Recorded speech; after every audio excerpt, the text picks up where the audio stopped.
Previously on Critically Stupid. Well, you fiends and rapscallions couldn't be bothered to listen to the first season. Ha! Well, fret not. I've got your back. Here's what you might have missed. Buckle up, it's about 7 episodes worth. Arnold, Garath, Cerulean, and Mel met Volo Gedarm at a bar who contracted them 100 gold dragons each to find his dear friend Floon. On the way to where Floon was seen last, they encountered a group of mercenaries being rounded up by the city guard. Cerulean lied some information out of an unsuspecting city watchman named Adam. Players went to the Skewer Dragon, where a sailor told them he'd seen Floon the night before arguing with a red-headed fella. A gnome shopkeep across the street told them he saw 2 redheads get mugged and swiped that same night as they were stumbling through an alley. He also informed them of a rising gang war between the Xanathar Guild and the Zentarim, also known as the Black Network. In a warehouse, the players surprised a bunch of mercenaries who just finished what looked to be an ambush. They killed one and wounded another who fled into the sewers. They found a redhead noble named Rainier Neverember who was stashed inside a closet and managed to narrowly escape suspicion from a city guard captain named Rain. In the sewers, the players met what appeared to be a baby beholder named Tim, who was told to guard the hallway. Past him, they encountered Sylvie, a short-haired and shorter-tempered woman in a wheelchair who was attempting to blockade a gray ooze inside a bathroom. Sylvie bargained for the players to help her, quote, reassign her boss, the Mushroom, in exchange for letting them pass through the sewers. The Mushroom happened to be a bugbear named Portobello, who was interrupted by the players in the process of beating the hell out of a redhead strapped to a chair. The party got involved, Arnold died just a little bit, and they managed to kill the Mushroom. After a brief interrogation with the wounded mercenary who got away from them in the warehouse, they ran to the surface and collapsed at the nearest end. They were awoken by the city guard, snatching him up and thrown into a holding cell. They were interrogated in turn about a stone by an angry dwarf, an emotionally unavailable human man, and a barrel-chested city guard captain named Trent Reznor. They were finally released by Captain Rain, who had heard that they were being illegally detained, and stepped in with her faithful lackey Adam in tow. Released on the vouching of Volo Gedarm, the somewhat embarrassed writer admitted he'd gambled the players' reward money away, but offered them a ruinous tavern instead. The players enter only to discover it's haunted as tits and will cost them 1,000 gold dragons to fix up. Communing with the house, they learned of a potential, I'd call it a fundraising opportunity, in the sewers, stealing from the very gang that nearly killed them not days ago.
In other news, I can't feel my hands. Uh-oh. Like at all? Yeah, I haven't been able to for a few hours. It's part of the thing that they thought I had an autoimmune disorder. Oh, yeah. I don't. That's just part of that thing where like I lose feelings in some of my extremities, you know, that classic. Kitty's actually a mannequin. She has been all along. So Very lifelike. Very lifelike. I love it. I'm actually AI. Oh, are Katie- you? Oh, that's so cool. Katie is a Pinocchio-esque puppet who just wants to be a real boy. What are you saying about my nose, dude? I like how the real boy comment didn't matter, but the nose Yeah, thing. yeah, no, that was what I was talking You're like, about. I was like, no, cool. crossing a line here. Yeah. Oh, I didn't even. Whoo. You guys, okay? I know we're recording, but like just real quick on Pinocchio. When he lies, his nose grows, but also a bird nest appears. He can manifest life with lies. That's the cooler story. That's straight God tier. He can just be like, this pen is green, and then be like, look, I made birds happen. Is he actually like is he making that happen though, or is there just always a bird around him that just knows? Just wait. Like as his nose shrinks, they lose their home, and it's really tragic. So they just wait until the next time, and they're just ready. They're just ready with like all their little twigs and shit, and they build another nest real fast. I want that to be the case. Pinocchio is just like, something good will happen in the next 40 years, and then the nearby bird is just like, ooh, free real estate. I mean, this does beg the question, like, is there a hurricane of birds that's just following Pinocchio around, waiting for this motherfucker to like get into a lie off, and then they're like, here we go, this is our time. I mean, how often are you in a lie off, Alex? I own the Tyrannosaurus. Oh yeah, well, I am a functioning adult. All right, enough idle chit chat. I want a heist. All right.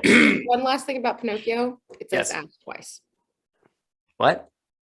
Pinocchio says ass twice. Oh, well, because he's talking about a donkey. You guys talk about donkey. Jim Carrey's The Grinch says bitch and eats glass. So I mean, that's crazy. Mm-hmm. Yeah, he does not say bitch. Yeah, he does. He does not, bro. He uses the adjective bitchin', which counts. I feel like a whole lot of birds are just around. Yeah, but Garion's house just got swarmed by birds. Yeah. Look it up. Confused. We're gonna fact check that. That bit has spawned a critically stupid fact check that's gonna come after actively every episode. fact checking it. All right, hi everybody, welcome. Hi. I'm very excited that we're here finally. Welcome to season 2 of Critically Stupid. We made it. Okay. Hey, I'm Katie, and Wow. Take it again. It's cool. Clean take. I swear to God, if this is going to be one of those days. Okay.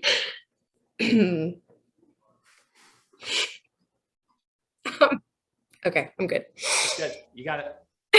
Don't. No, I'll count you in. I'll count you in. I'll do 3, 2, 1, and then I'll point. No, sir. No, shh. No, Are you ready? sir. 3, 2, 1. Testicles. Hey, I can't sit you. Shut up. Okay. Balls. Everybody good? Yes. Hit it.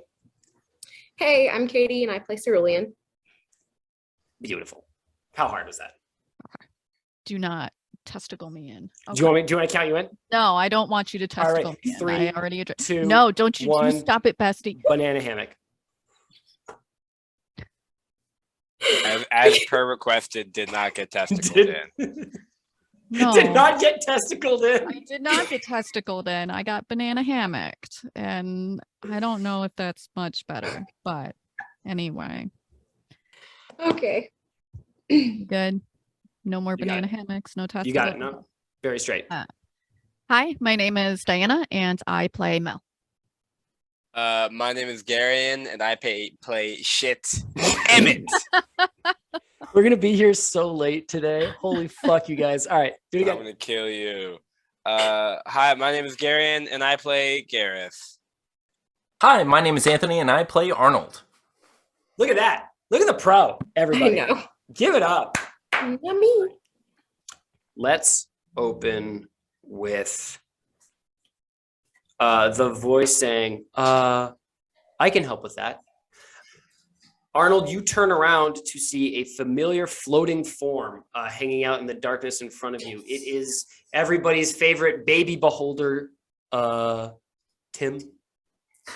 It's fucking Tim. And this he's is staring great at news for you everybody except Mel. with his one eye, and he's sort of like bobbing in place, and he's like, I thought you guys went that way. And he pointed a tentacle down the hall. Thank you, Tim. Well, hey, Tim. How are you? Good. I'm just. Dad tells me to do the rounds and walk around. Well, float. So I'm just doing the rounds, and I saw you, and I thought I'd say hi. Hi. How you doing? Well, hey. What are you guys doing here? Yeah, we're just exploring the neighborhood. We just moved in at the old what's it called, Trollskull Manor. Bit of a fixer upper, but we'll see what we can do. We just see what's what. Oh, okay. You that's cool. Yeah. Home ownership is a funding cornerstone of the Waterdeep way. Yeah, That's what super. I hear Dad say that. Dad says the real estate market is rock solid, never gonna collapse. Your dad is very wise. But yeah, nothing super exciting, nothing super noteworthy or worth reporting. Okay, so you're just wandering around the sewers? Just looking around. There was a staircase down here, and just wanted to see where it went. Besides, aren't you wandering around the sewers? Yeah, but Dad says that I have to, and I don't like it because it's really cold and wet, and I don't like being cold and wet. But you got to do what you got to do. That's what Tanya says. Yeah. Cold's just a Nope. mindset. And from beside you, sort of like drifting up from this room that you guys are like sort of looking into, you hear Sylvie's voice sort of berating somebody down there as she sort of like spins up into what sounds like it's starting to become like a self-propelled argument. And Tim's eye sort of like side looks at this crumbled bit of masonry and then sort of like pulls back up to you, and he's like, you see his face sort of like scrunch in confusion. Oh, that's just Sylvie. She's guys, I'm gonna be real honest with you, because we're friends, right? Yeah, We're that- so that- friends. Absolutely. That man said that we were friends, and he points at Arnold.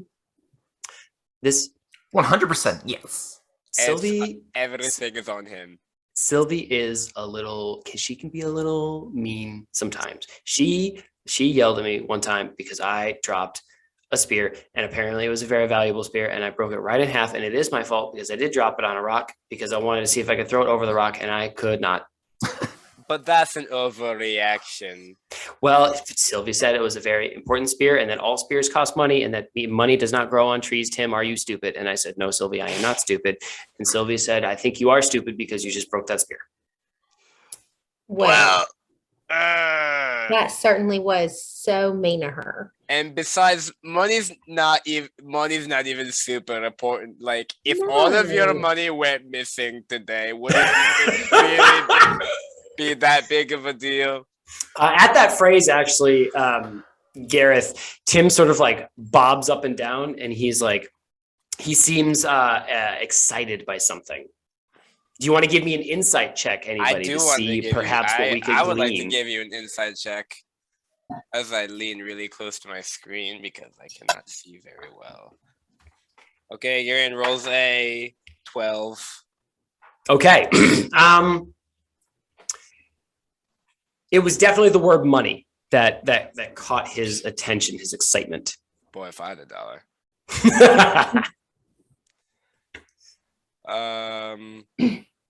He says, it's really funny that you say that because Sylvie's been really concerned about money lately, and they've been talking about it a lot, and I think that's why she's yelling down there. And I'm gonna be honest, guys, friends, if we could pull together a little bit tighter, guys, if you could just get a little closer here.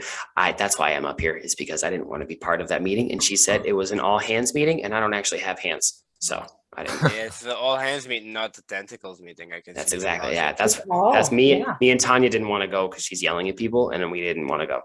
Well, if you don't really want to worry about money, you could just keep on making your rounds. We'll make our way to continue exploring the sewers.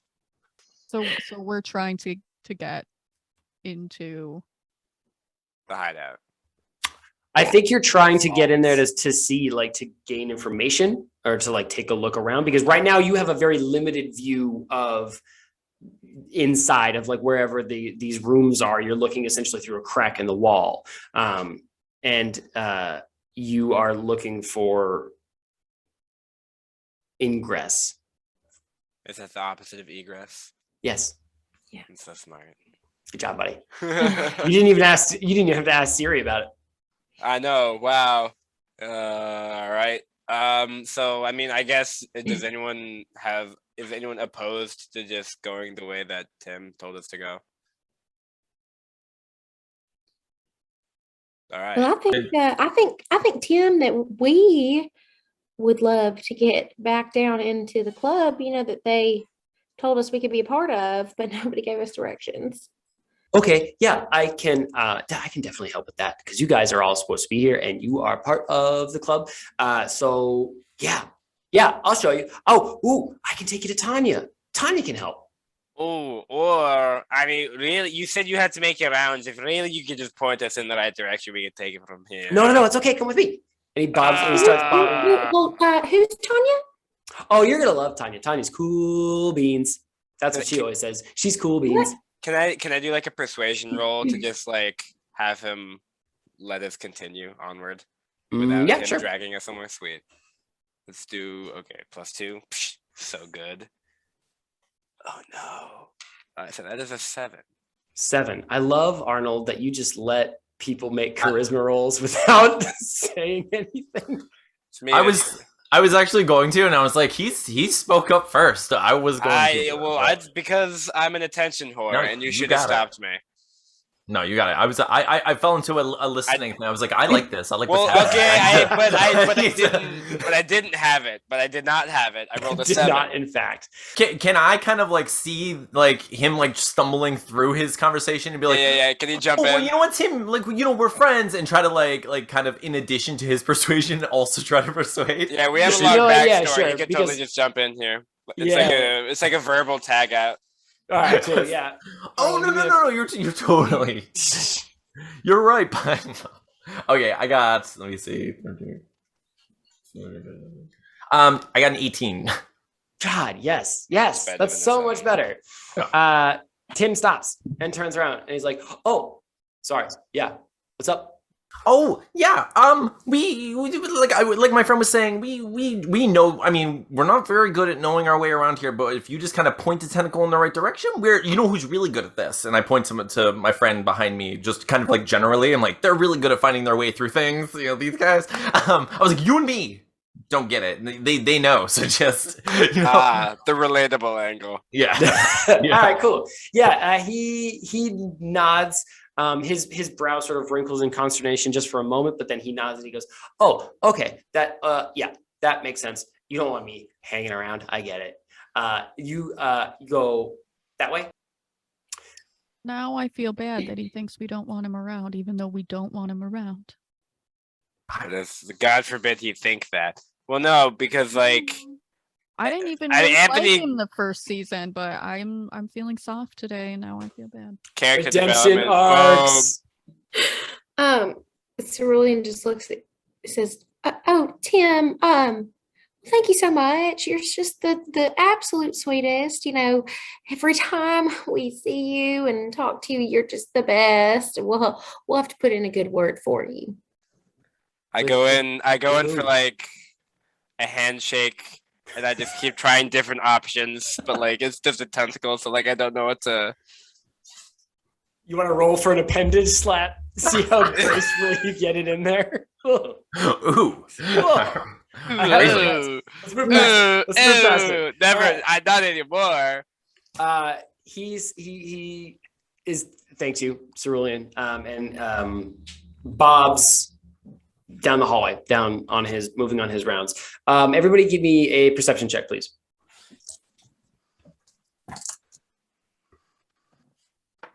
Oh, dope.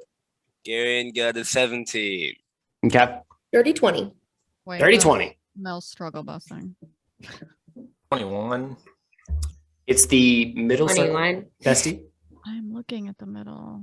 Okay, I Yep, found it. yep. I'm sorry. You And got it's it. the Nope. 20. Yep. I rolled an 18, and then I got a +3. So 21. 21. Bestie. I got a 12. Okay. Arnold, you would actually suited that you notice this as he bobs away just before he is shrouded in darkness. Tim turns to stare at you guys one last time and backs away so that the last thing that you see is his large eye before it becomes engulfed in the shadow. Probably fine.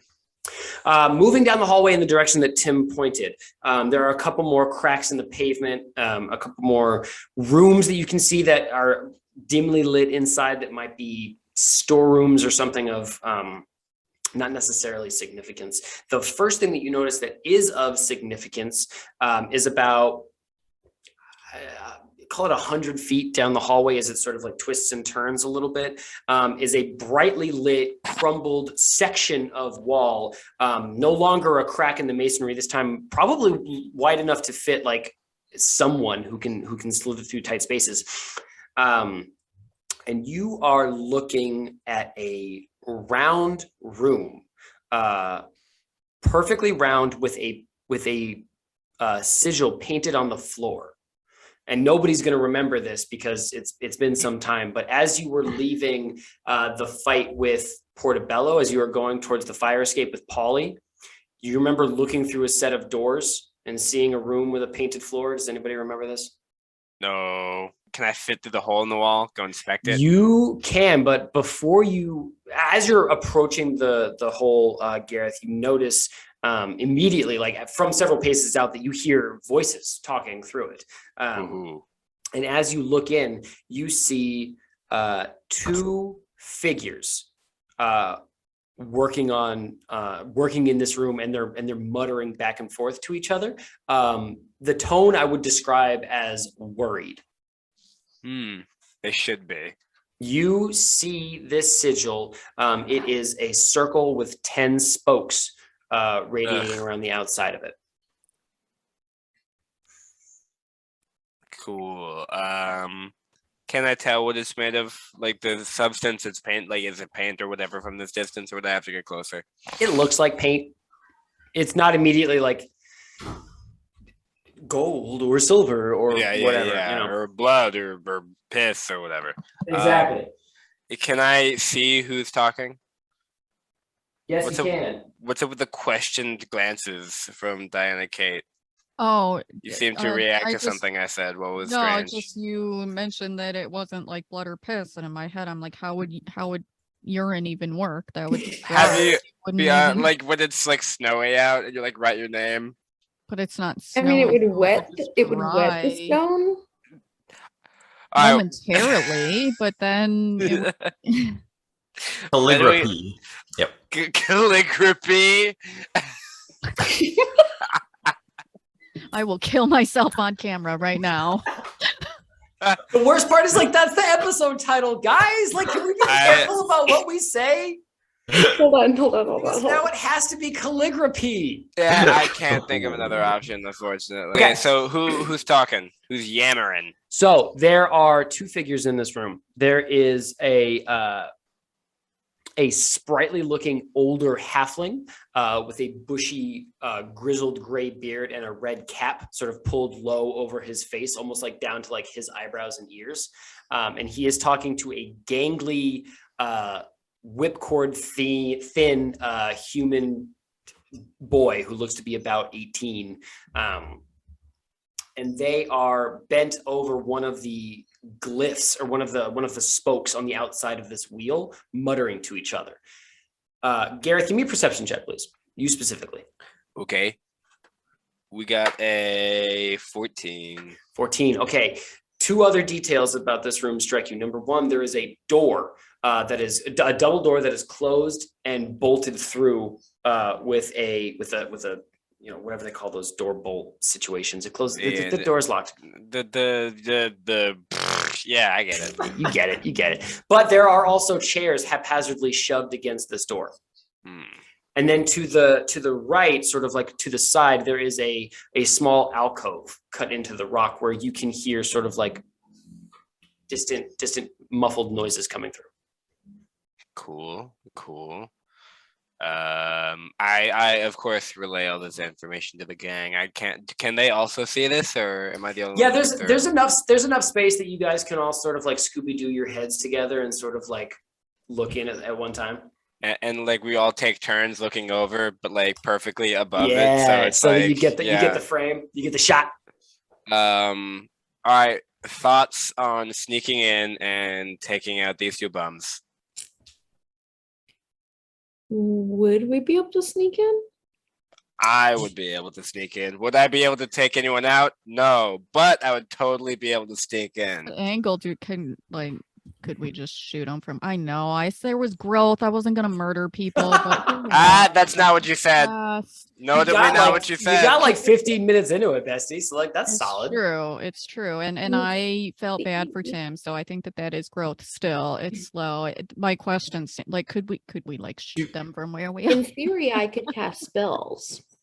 I forgot I have spells. I don't remember what they are, but I could just go up behind them and poke them in the neck with my knife. But there's Arnold. 2 of them in one of them. So okay, That's so we definitely want to get in there. Could at least one of us reasonably get in there if I could find a way to turn them around? Like, is it reasonable that we could drop in? Okay. Yeah, for sure. So I cast minor illusion to cause a sound coming from the door that they blockaded. So okay, like what someone's- do you? So it's like someone like hit the door like a big like poof, like against the door to cause them to turn. Hopefully, to cause them to turn. I don't know if that's gonna happen. FBI, open up! No. I got it. Okay. The old halfling almost leaps out of his skin. Like fully flips around to the point where Arnold, like, you did not make this much noise. Like, you made like a knocking, but this dude freaks out. And he looks at the younger human and says, It's coming back. It's coming back. We've got to do something. We have to do something. Sylvie is going to be so mad. And the kid looks at him and goes like, I'm trying. It's not working. And you can actually see now as they move a little bit, the kid is flipping through a very old book, sort of like really like scanning the pages. Oh, that's a bummer. Okay. And suddenly the entire sigil on the floor glows a blinding white. All 10 circles and the middle sphere light up, and there is a concussive thud that almost like shakes the sewer walls around you. And a third man suddenly appears in the center of the room, holding a short sword, and his eyes are wide as dinner plates, like he's fucking terrified. And he looks at these two and he goes, "Never do that to me again. That was horrifying." And the kid who's looking through the book, like he's looking at a page, says, where did you end up? Did you get to the right place? And the guy says, "No, I wound up in the harbor. Do you have any idea how cold that water is? It's 15 degrees outside." And the kid says, "Shit," and he starts flipping through the book again. He lands on a page that just says like underlined Cleveland. How do we get there? Nobody wants to go to Cleveland. Nobody wants to go. This guy does apparently. No. Okay, we need to go down there. Obviously, there's some scary stuff going on. Guys, what if I put them to sleep and we jump down there and tie them up so we could talk to them? I mean, I could probably slither my way in there. Can you put both of them to sleep at once? I can. Well, what I? Three. Oh yeah, It's three of them. The guy came back from Cleveland. So okay, well, so I'm gonna try to put. So I just like kind of instinctively do it, just because that's what my character would do. So I cast sleep on. I'm like, yeah, and I just like kind of like panic, like cast sleep down below. Okay. Well, I want to see if I can react fast enough to this to like catch them before they fall and clang, and I'll drop all their weapons and alert everyone. Absolutely not. They're 15 feet below you in another room, and 15. Arnold is doing a thing. I pictured this whole thing being much closer to us. Yeah. Let me see. Because to be fair, Arnold probably just saved their lives because otherwise I was going to shoot him. Yep. Or Garath was going to murder them. That was on the agenda to quote poke them with my knife. I was What going you to got, poke them with an ice knife. So it said roll 5d8. I got a total of 31. Is what I got. And it says, Okay. yeah, good. So 31, 3 bad guys. 31, 5, 10. Yeah. Okay. Yeah. They all three of them fall asleep. Sort of like you see them like sway a little bit, and the guy with the knife says, "Oh, this feels a little bit like that cold water." And he goes down first. The halfling looks at the kid and says, like, "Is this Tally? Is this you?" And then he goes down, and the kid is like rubbing his eyeballs and looking around. And he looks up at the corner where the coal and the masonry is, Arnold, and he locks eyes with you. And then he falls asleep.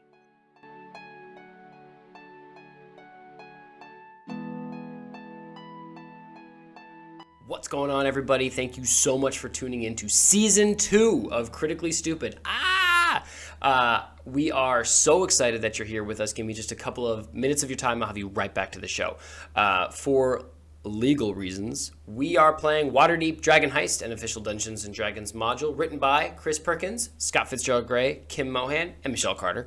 I say we're using this module. It is more of a loose inspiration at this point, TBH, to be quite H with you.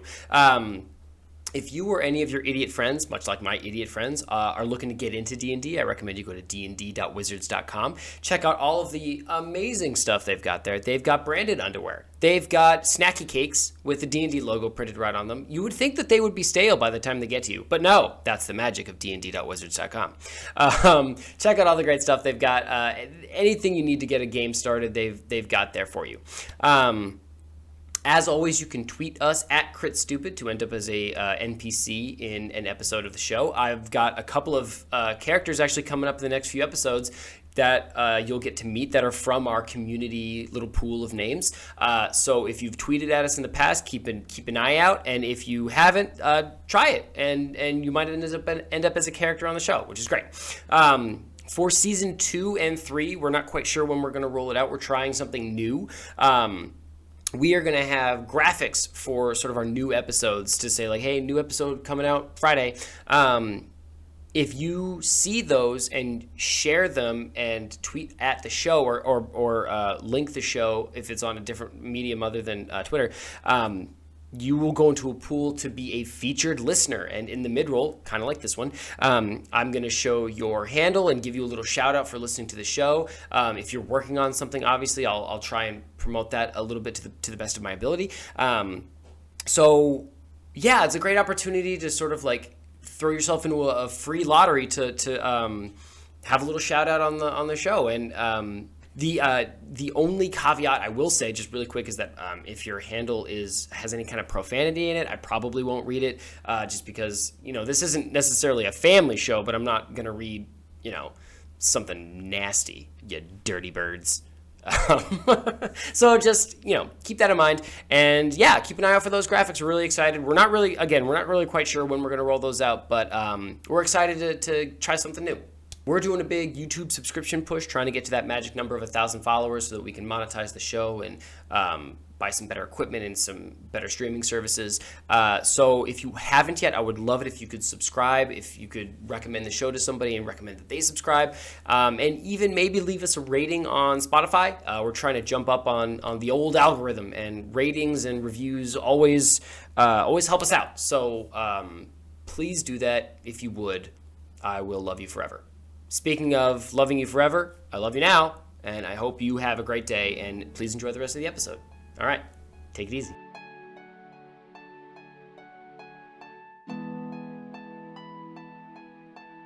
So they're all snoozing.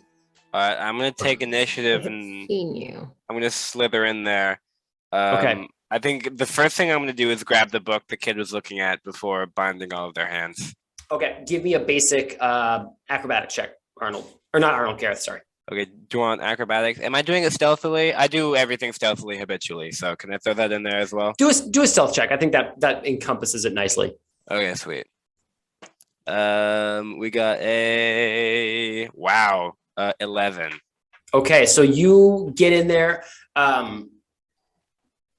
I'll say the angle of the wall was such that you weren't like super expecting it, and you biff the last 5 feet and sort of like make a scuffle as you fall down. Or like you know when you look at something really bright and there are those like after images, the sigil was really bright and I was like, god, I was still a little dazed. Yeah. But you get down there just fine. The book that the kid was looking at is a thick leather-bound tome that looks, I would say, almost entirely at odds with the sort of like crumbled, decrepit sewers around you. It is, to quote my main man Ron Burgundy, it smells of rich mahogany and leather-bound books. Like it's got like it's gold embossed on the front with a sigil of.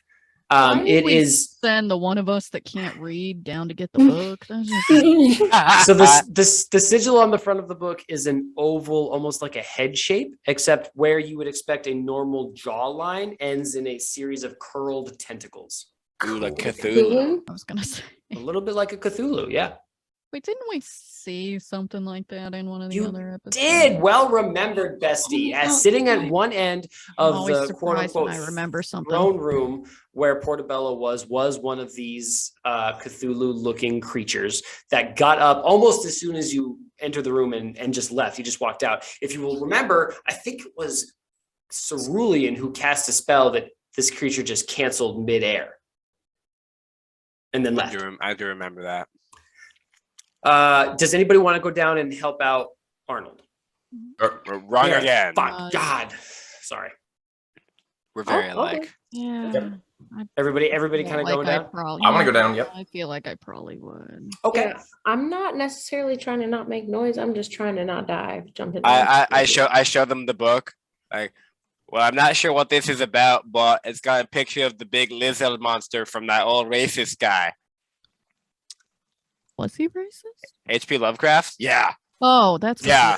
Yes, he was. I didn't know. I was like, Yes. I didn't intentionally make a racist That's character. did I? yeah. See, that's No. why I was like, what? All right. Well, okay. Luckily for me, I explained the joke immediately after, so the audience will get it. I was gonna say I have like a disguise kit and all kinds of stuff that I always carry on me, and I want to make sure that I like gag them with like some kind of bandana so they can't talk yet. You know, so like All when right. I want to do that as well. Okay. Let's say they're bound and gagged. Takes you a couple of minutes. In that couple of minutes, a few more details of the room make themselves known to you. There is a section of the wall down here that is scraped thin into the wall, almost like somebody's been very slowly like trying to chisel their way out of a prison cell, sort of like pushing into the wall, but it's small. It's only like 5 to 8 inches wide and like 4 inches tall. You couldn't even like fit your whole fist into it. Like it's pretty small. The archway I'm sorry. What was it? I don't know. It's an indentation that somebody has scratched into the wall. That's it. Okay. The archway that is set into one of the wall, you hear that muffled sort of like thudding a little bit louder now. And it's sharper, almost like metal on metal, not quite loud. It's not like a blacksmith's anvil, but it's like somebody picking up and setting down tools. And from outside the door, you hear a sound that some of you might remember. You hear a horrible rumbling, creaking sound. Is it that freaking blob thing? Well, you don't know it's on the other side of the door. I don't remember that sound. Okay. What are we doing? What's the play? What's the plan? I'm gonna start looking through the book. Okay. You are looking at a spell book. One that is, and I don't mean to be disrespectful here, Cerulean, way beyond your capabilities to fully fathom. These spells, whatever you're looking at, you're familiar being a sorceress and somebody being of like wild magic. You've definitely seen these. I wonder actually if Cerulean, how you feel about spell books, being a sorcerer, being somebody that's your magic comes very naturally, very much through nature, and you don't necessarily rely on the text of magical tomes and what have you. Does Cerulean like sneer at this a little bit, or do you think it has its place? No, I think that she would be interested to learn more than anything. Just take in knowledge. I thought it'd be funnier. She just like actually really agree with Garath on that. She was like, "Yeah, I never really got books. Like it was just really easy." So, okay, so even being somebody that approaches this with a little bit of reverence about somebody that wants to learn, what you're looking at is the equivalent of like way out there math. Like somebody like you Like quantum understand physics, like, and I yeah, like this is graduated like high school. it's almost gibberish, but you can understand like the fundamentals of like, hey, I recognize like that sign or that symbol. But like whoever wrote this book was doing jazz way out there in the arcane works. Could do in terms of just like regular normal loot, did any of them have anything? Not particularly. You find the heel of some like crusted up bread in one of the kids' pockets. The old halfling has a much dried out water skin that looks like he's actually rolled it to get like the last drops. And the guy that came back in the circle, he's got a short sword, but other than that is actually like stripped down just to like his sort of like pants. So he literally had nothing on him. He's wet. I guess they could keep their heel of bread, water skin, and only weapon, I suppose. Cerebellum, what'd you say? Were they stuck here? You hear a voice on the other side of the indentation that says, "Oh gosh, Edwin, are you there?" And you hear a knocking on the other side of that indentation that's been cut into the wall, and you hear this voice really, really muffled. Edwin, did he come back? Is he there? Can I like try to do an impression of Edwin? I would love for you to turn to your other party members and see if perhaps there's somebody in your party that can imitate voices. Maybe perfectly every time. I don't know. You do you. I mean, no. Here's the thing: we could rely on Arnold's magical ability to do it perfectly, or we could just see if No, because I was absolutely going to say the same thing. Like stop you and be like, every time you do this, you biff it. I've done it every time. Literally every time. It's happened maybe twice. Just let the bard. All right, Arnold, take it away. So I respond using the voice that I'm familiar with, that I heard him speaking with. I'm like, oh, we're in here. Things didn't go as planned. What happened? They sent him to the harbor. He went to the harbor for some reason. Now, Edwin, darling, dear boy, dear sweet Edwin. Now, I told you that if you fucked this up for the third time, I would leave you in there and I would stop trying to come get you. Now, I need you to tell me where he wound up. This is very important, Edwin. This is just like the rescuers. So, I wake up Edwin. Mm-hmm. I start shaking him to try to wake him up. And like, I have a hand over his mouth and his nose. He's gagged. I know. Okay. People can still scream. So I put my hand like over his mouth and I am shaking him to wake him up. Give me a strength check because he is magically asleep, which I will say works better than NyQuil. Yeah. Jesus. Also, why? We haven't to know. Let her what I just rolled. I would roll a natural 20. Did you really?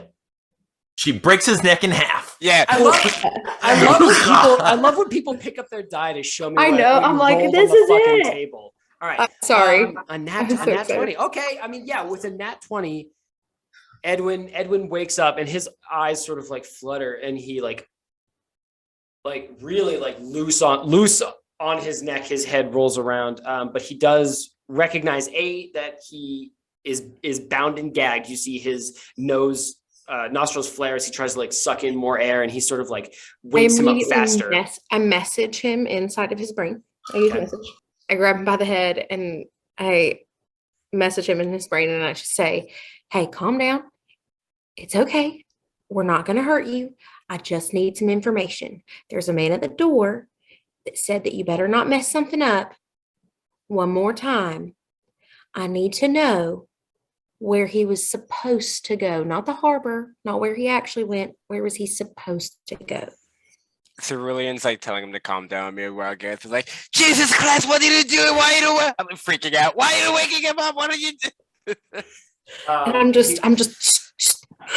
He goes, He can speak. It's a mental message. He can speak back. He has. Yeah, no, that's what he sounds like.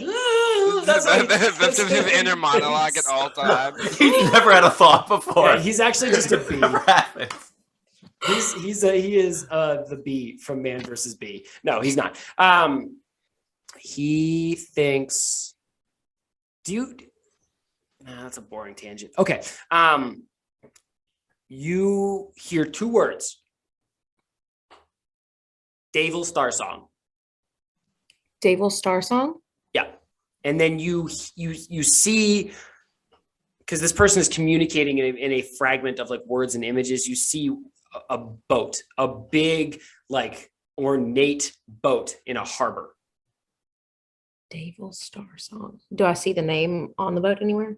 You do not. Yeah, On the boat, actually, you see the name Eye Catcher written in gold print. Was he supposed to make it to a boat? Can anyone do like a knowledge check to see if we recognize the name David Hasselhoff or whatever you just said? So I turn around and I say, does anybody know Davil Star Song or Davil Star crap? Song. What was the Eye freaking Catcher? ever song? Eye Eye Catcher. Golly. Everybody give me a history check.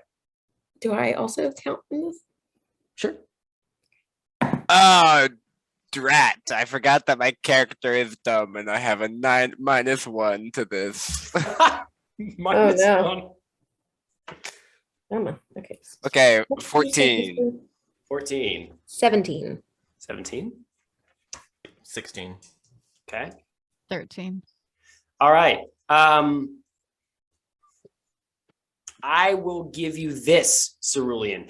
Every spring in the dock district, there is a carnival that floats into town, like on ships. And you have the idea that the ship that you saw was so magnificent and bedazzled that perhaps it was in connection with this carnival, this floating carnival. I want to go to a floating carnival. Doesn't that sound cool as shit, right? That Yeah, doesn't. it does sound really Nice. cool. Oh, Okay, I tell them I saw a boat named the Eye Catcher, and it looked like maybe one of those floating carnivals that comes into Waterdeep. okay, that's great. That's a great start. We could go check that out. Do you need anything else from what's his name? Edwin? Do you need anything else from Edwin? Honey, how are we supposed to get out of here? Through the arch, you hear a clang of like sharper, stronger this time, of like metal hitting stone. And you hear a voice come through the archway and say, "Oh, beans, I dropped my wrench. Halfin, can you come pick this up? Halfin." She like dropped it through the arch? No, you don't see anything. You just Okay. hear this voice coming from this little alcove in the stone. Cerulean, what did you ask, Edwin? I'm sorry. Wait, it's coming from the alcove in the stone? No, not the indentation, not what you're Like on talking the through. other- There's like like a little archway in like to another room that you guys haven't investigated. You've just heard Oh, like can we see muffled through it? sounds through. No, there's like a curve in the stone. So like you can't see into another room, but there is one. Gotcha. What did you ask, someone Edwin? moves their wrench. Oh, did I ask some? No, I asked if we needed anything else from Edwin. I don't know. We Like if we- technically like if never we need- answered the person. The guy that was knocking on the door. That is a good point. Edwin. Arnold. Okay, yeah, so it's a whole crazy mess of people whispering and saying a lot of things about a boat. So I just kind of use Edwin's voice and I'm like, the boat! Okay, all right. You hear the voice say, "Oh gosh, all right, Edwin, we have been through this. Where on the boat?" Okay, Star Song has a very specific. His hold is in the very bottom of the boat on the aft side. Now, you and I have talked about this. You assured me that you could make that goddamn Mind Flayer's book work and get him 2 Devil Star songs hold. Okay, so I need you, sweetie, baby, honey. I need you to tell me that you made it work. Is that Sylvie? Yes, it is. Great job. Yeah, Thank you. it's- Context clues. We did it. Ooh. Crap. Okay. So Cerulean goes, she's like freaking out silently.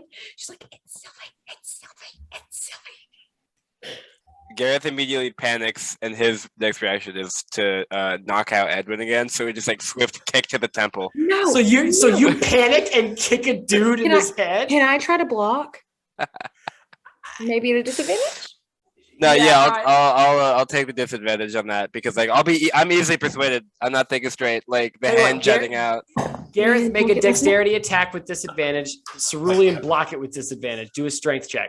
What's up with the Strength, disadvantage? What strength. does that mean? I just don't add the modifier. Roll twice, take the lower of the 2. Oh, cool. Strength is not my strong suit, but it's You hulked him awake though. So Yeah, first yeah, one well, is that was- 16. Second one, okay, I got a 15.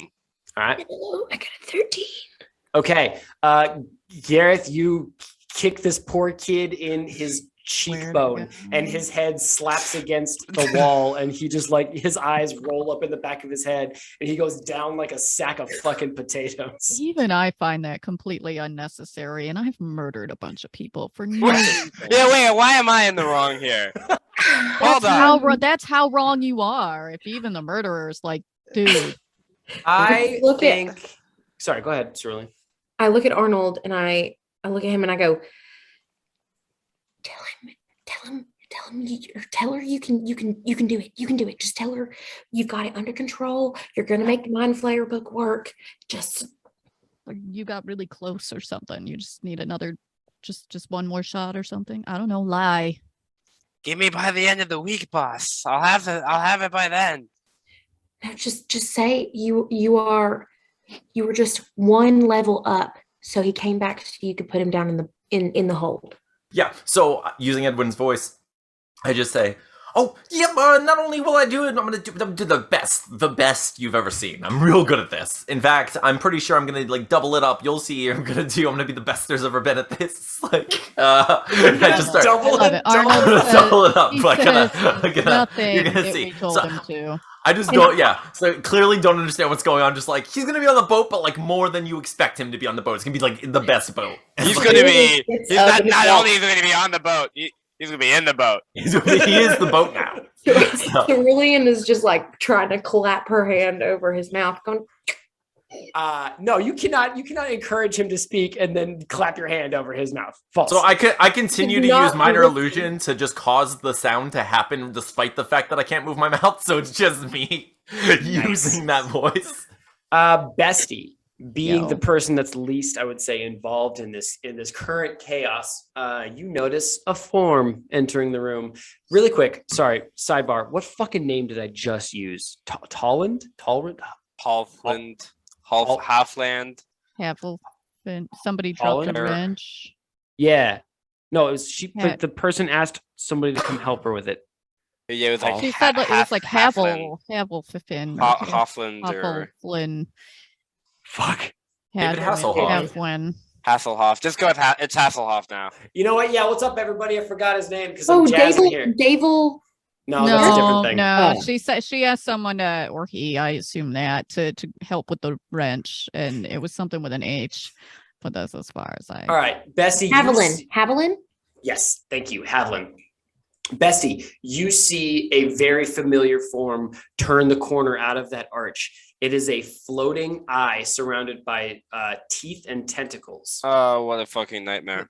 staring at you in wide-eye shock. Can I just look at I make eye contact and I just slowly Tim? Tanya. Is it Tanya? Is it Tanya? Is it him? Oh, Beans, how do you know my name? Who are you? What happened to Edwin? Edwin's just taking a nap.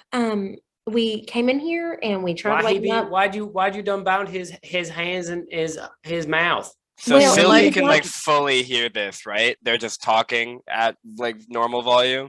Yeah, actually, Arnold, this is for you to deal with because you hear Sylvie on the other end of that going like, Tanya, what's going on in there?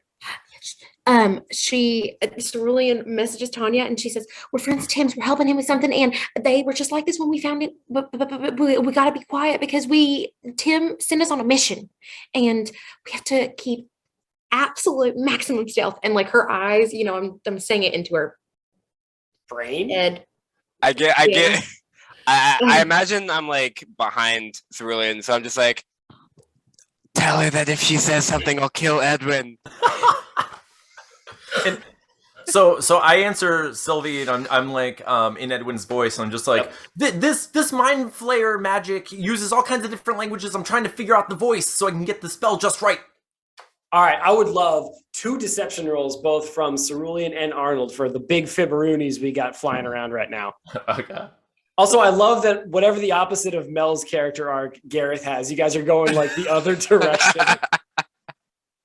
I got a dirty 20. I don't realize that. I got a plus Okay. 5 on persuasion. All right. Was it persuasion or deception? It was deception. I have +5 on both. You got charisma. You got 18. charisma everywhere. 18. All right, 18 still solid. 18, and Arnold, you got a 12. 12. Okay. Tanya doesn't say anything outwardly to you, Cerulean, but she does stop talking for a second. Arnold, on the other side of the wall, you hear a pause that sort of like grows a little bit longer than you're comfortable with. And she says,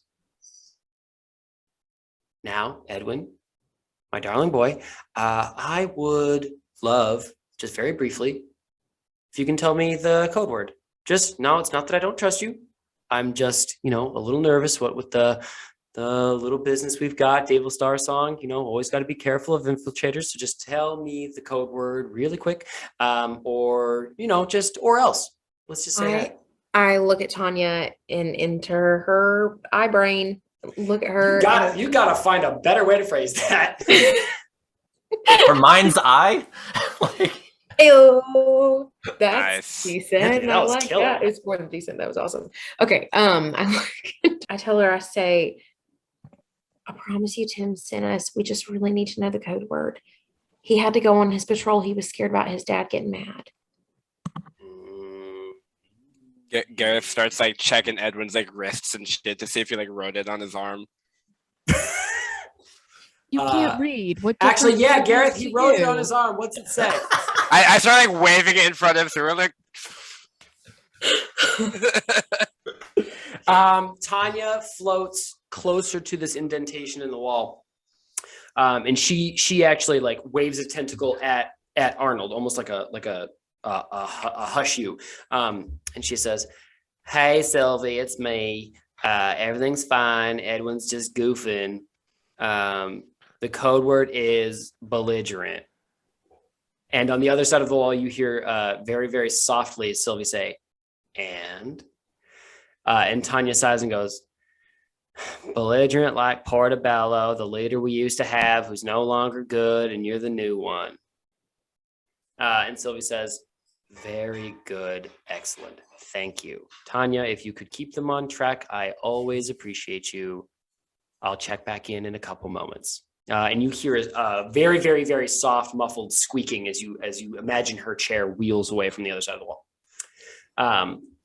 And Tanya has questions for you fucking people. Hey, thank you so much for that. I was joking about the murder thing. If she said anything about that, if she didn't ignore that. I didn't. No, Didn't I ignore didn't. that. Listen.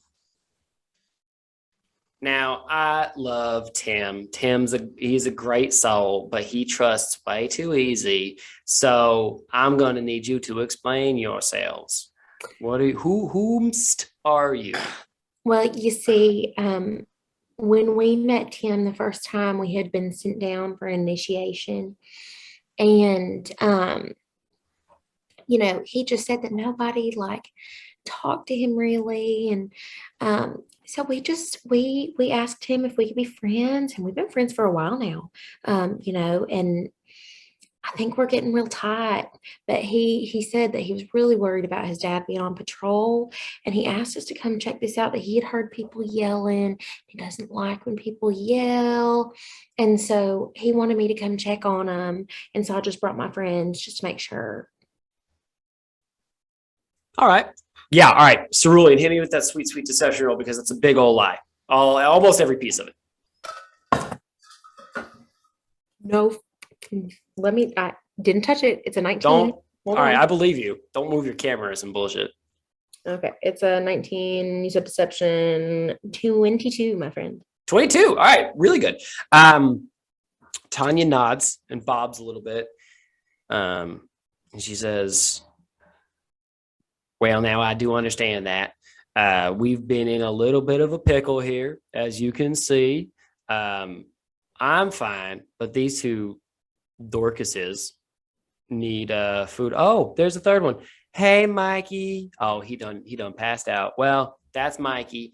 They've been trapped here for a minute, and we've been running out of food and water, and Sylvia didn't send any more until we can work out this here teleportation device. Yeah, Edwin trying to get to work, but I'm going to be real with you. He doesn't seem like the man for the job. He's kind of dumb. Yeah, real tragic stuff. So they are trapped in here, obviously. Are we also trapped in here? Well, we dropped 15 feet down to the ground and we did not leave a rope up there. So. Right, but Tanya, maybe you apparently just like materialized in here. Oh, yeah, that's because I was in my workshop just around the corner there. There's no way in or out. It's just a workshop. So, okay. Hi, roomies. And you hear the sound outside the door, this crushing, rattling sound, like slam, and the walls and the whole door shakes. And Tanya goes, oh, now that ooze out there, he do be getting upset. Ooze. Called it. But don't you worry. I think Donnie and them will be back shortly. You can get help with them. They'll help you out. Here? They'll be back here. Yeah, they went with Mikey. They were for the first party. Mikey is the dude with the sword who. Yeah, Mikey got sent into the harbor. So I feel like maybe those other two might not be coming back. That's a good point. They might not be. They might be drowned. Because how well do they swim? That's always the question, isn't it? I can't swim very well. Can't now, couldn't back then. You know what I mean? Daddy always says that we are our current selves. So probably wouldn't do very well, I'm going to be honest. Well, can't you you seem to kind of be hovering above the ground. You can't just like propel yourself through. It's none of my business. But it's none of my. So you see this little hole up here, and I point 15 feet up, exactly where you came. Can you get up there? It doesn't take much investigating to see that she is not going to fit. Okay. The construction of this baby beholder is like even small as she is, she's like 5 feet wide and like she's a round creature. Could I try to climb back up there just with acrobatics? Yeah. I'll try to boost him. I'm like nearly 6 foot. Oh, can we do a situation where like you do like a human ladder? Like somebody's standing on somebody else's shoulders. I'm down. Wait, can Arnold? Do we want to check with Arnold to see if Arnold can like fly or some shit? Like I'm talking like we. Yeah, no, I got it. Like kids hoisting each other up over a fence. I got it. I think before that happens, because that's a series of logistics that's not very fun to listen to. Tanya says, well, now why don't y'all try to fix this here teleportation device and go after Donnie and them, and then y'all can just come back and figure it out then. Oh, I can't read. Oh, yeah. All right. So, that'll explain it. That'll do it. That's why I can't do it. You feel a subtle vibration coming from underneath your feet. What's up, Shirley? So those people are coming back. Okay.